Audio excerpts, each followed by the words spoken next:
बच्चों, आज हम लोग सामाजिक विज्ञान के अध्याय 2 में भारतीय अर्थव्यवस्था के क्षेत्र के संबंध में अध्ययन करेंगे। जैसा कि कल हम लोग आप लोग बताए थे विकास के संबंध में, तो विकास के संबंध में जो है आपको बताया और आप लोग से अपेक्षा ये था कि आप लोग कुछ प्रश्न पूछेंगे, लेकिन अभी तक कोई प्रश्न जो है कोई नहीं पूछा। फिलहाल आप लोग पूछेंगे तो मैं उसका उत्तर दूंगा। अब भारतीय अर्थव्यवस्था के क्षेत्र के संबंध में हम लोग अध्ययन आज करेंगे। उसके भारतीय अर्थव्यवस्था के क्षेत्र के अध्ययन से पहले अर्थशास्त्र क्या है हम लोग जान लें। अर्थशास्त्र का शाब्दिक अर्थ धन का अध्ययन या धन का शास्त्र या विज्ञान कहा जाता है। ठीक इसी प्रकार जो है अर्थव्यवस्था क्या है, अर्थव्यवस्था जिन क्षेत्रों में उत्पादन, उपभोग व निवेश की क्रिया की जाती है उसे हम अर्थव्यवस्था कहते हैं। क्या कहते हैं? अर्थव्यवस्था कहते हैं। या ये कहें कि अर्थशास्त्र के सिद्धांत का व्यवहारिक रूप से प्रयोग को ही अर्थव्यवस्था कहते हैं। या हम यही कह सकते हैं कि अर्थशास्त्र के सिद्धांत का व्यवहारिक रूप से प्रयोग को ही अर्थव्यवस्था कहते हैं। अब हम यहाँ आते हैं मुख्य बिंदु पर कि इसके क्षेत्र कौन कौन है, भारतीय अर्थव्यवस्था के क्षेत्र का कौन है। जैसे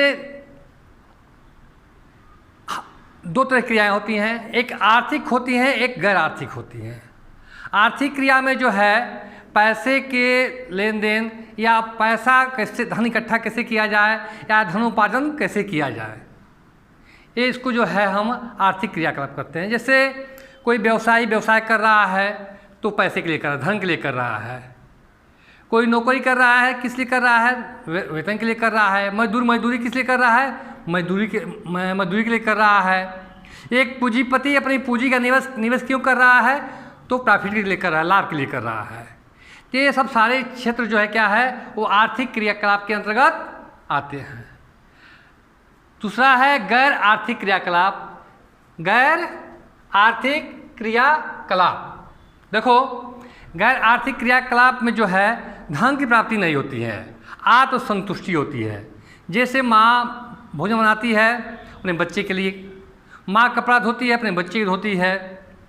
या मित्र हमारा कोई सहयोग करता है, किसी भी परिस्थिति में हम हैं, मित्र हमारा सहयोग करता है तो किस लिए करता है? उसको आत्मसंतुष्टि के लिए करता है। या मान लो कि तुम लोग हो, पढ़ रहे हो, तो तुम लोगों की क्रिया जो है आर्थिक क्रिया गैर आर्थिक क्रियाकलाप के अंतर्गत आएगा। तुम लोग पढ़ाने के मार रहे हो, मैं शिक्षक हूँ, मैं अगर तुमको शिक्षण दे रहा हूँ तो इसमें भी जो है आर्थिक क्रियाकलाप छुपा हुआ है, क्योंकि मुझे इसके बदले में वेतन मिलता है।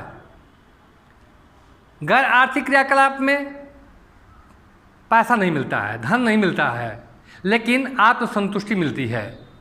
ऐसे मान लो तो रोड पर कोई चल रहा है, एक्सीडेंट हो गया, वहाँ हम जाते हैं, उसका सहयोग करते हैं, उसको उठाते हैं, उसको हॉस्पिटल पहुँचाते हैं। आखिर क्यों? क्योंकि उसकी जान बच सके। उसमें कोई आर्थिक रूप से कोई हमारा संबंध नहीं रहता है, वह एक सामाजिक क्रियाकलाप है या गैर आर्थिक क्रियाकलाप उसको कहेंगे।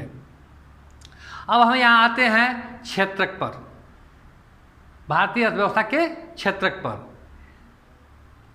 आर्थिक क्रियाकलाप के अंतर्गत जो है 3 आते हैं, प्रारंभिक क्षेत्र, द्वितीयक क्षेत्र और तृतीयक क्षेत्र। प्रारंभिक क्षेत्र ये होते हैं जैसे किसान कोई खेती कर रहा है तो वह प्राथमिक क्षेत्र के अंतर्गत आएगा। लौह अयस्क का खनन हो रहा है, खनिज पदार्थों का खनन हो रहा है तो प्रथम क्षेत्र के अंतर्गत आएगा। वन जो है वह प्रथम क्षेत्र के अंतर्गत आएगा। डेयरी उद्योग प्रथम क्षेत्र के अंतर्गत आएगा। हैचरी उद्योग प्रथम क्षेत्र के अंतर्गत आएगा। या जो है वो पोल्ट्री फार्म वगैरह प्रथम क्षेत्र के अंतर्गत आएंगे। और हमारे जो क्रियाकलाप है प्रथम क्षेत्र के वो काफ़ी विस्तृत है। अब दूसरा चीज़ है द्वितीयक क्षेत्र।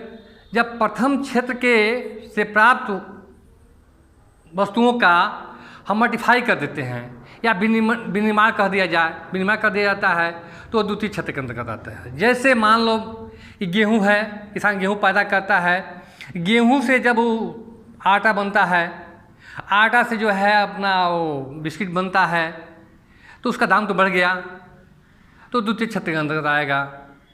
फिर धान से जो है चावल बन जाएगा, वो मशीन में गया, वहाँ चावल बन गया, तो द्वितीय क्षेत्र के अंतर्गत आएगा, उसका दाम बढ़ गया, उसका रूप परिवर्तित हो गया। ठीक इसी प्रकार लौ अयस्क, हम खुदाई से खनिज पदार्थ निकालते हैं, लौ अयस्क, और उस लौ अयस्क से हम लोहा का निर्माण करते हैं। लोहा से बड़ी बड़ी कंपनियां बनती हैं, फैक्ट्रियां बनती हैं, तो द्वितीय क्षेत्र के अंतर्गत आएंगे। जबकि ठीक गन्ना फैक्ट्री मान लो है, गन्ना फैक्ट्री जो है विनिर्माण के काम करती है, हम उसमें प्राथमिक क्षेत्र से गन्ना ले जाते हैं, प्राथमिक क्षेत्र से गन्ना ले जाते हैं और उसको फैक्ट्री में देते हैं, फैक्ट्री चीनी उत्पादन करती है या गुड़ का उत्पादन होता है, तो द्वितीय क्षेत्र के अंतर्गत आएगा। लौ अयस्क से लोहा बनता है, लोहा से बड़ी बड़ी फैक्ट्रियाँ बनती हैं, बड़ी बड़ी फैक्ट्रियाँ जो है वो विनिर्माण काम करती हैं। या वन का ही मान लो, वन हमारे प्राथमिक क्षेत्र के अंतर्गत आता है, और उसको जो है हम क्या करते हैं कि लकड़ी निकालते हैं, अच्छी लकड़ियों की चिराई होती है, इमारतों में बड़ी बड़ी वो लकड़ियाँ लगती हैं, तो द्वितीय क्षेत्र के अंतर्गत आता है। ठीक इसी प्रकार तृतीय क्षेत्र के संदर्भ में हम जो है अध्ययन करेंगे। तृतीय क्षेत्र में जो है कोई आर्थिक लाभ नहीं होता है, लेकिन वो प्रथम और द्वितीय क्षेत्रों को सहयोग करता है। जैसे मान लो किसान है, उसको उत्पादन करना है, उसके पास पैसा नहीं है, पैसा कहाँ से आएगा? बैंक से आएगा, तो बैंक तृतीय क्षेत्र के अंतर्गत आया। बीमा है, किसान बीमा करा लिया, बीमा भी तृतीय क्षेत्र के अंतर्गत आया। ये नहीं है कि जो है कि बैंक या बीमा जो है उत्पादन में कोई सहयोग कर रहे हैं, उत्पादन में यही सहयोग कर रहे हैं कि आर्थिक रूप से जो है मदद कर रहे हैं।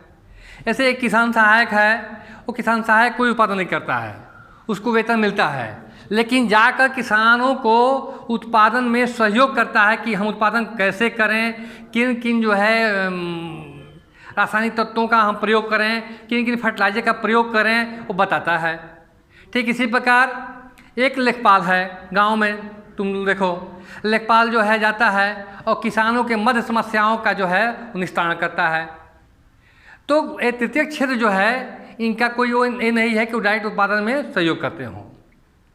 अब एक वकील है या डॉक्टर है, ये तृतीय क्षेत्र के उत्पादन, वो तो पैसा कमाते हैं, अलग चीज़ है, लेकिन वो आप प्रथम और द्वितीय क्षेत्र के में सहयोग करते हैं। तो तृतीय प्राथमिक क्षेत्र, द्वितीय क्षेत्र और तृतीय संदर्भ में तुम लोग हम जो है संक्षिप्त बताए, कल पुनः जो है हम इसको विस्तृत में बताएंगे।